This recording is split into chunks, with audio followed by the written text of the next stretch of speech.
ഞങ്ങളുടെ ഒരു വാഴ ഒടിഞ്ഞു വീണു. എന്നാലും അതിൻ്റെ കായൊക്കെ വിളഞ്ഞിട്ടുണ്ട്. അത് ഒടിഞ്ഞ് കിടക്കുവാണ്. അപ്പോൾ അത്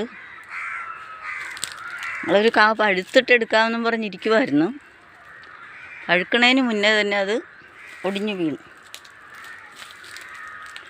എന്താ പാളയം വാഴയാണ്. അപ്പം എന്തായാലും അത് വെട്ടിയെടുക്കാമെന്ന് കരുതി.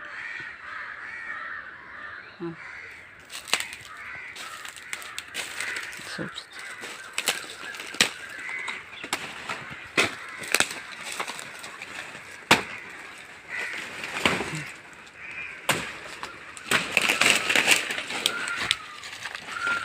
വെട്ടിയെടുത്തു.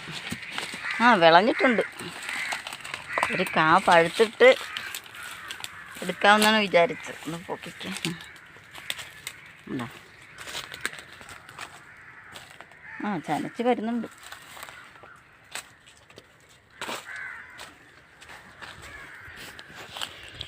ഒടിഞ്ഞ് കിടന്നു. മാറ്റി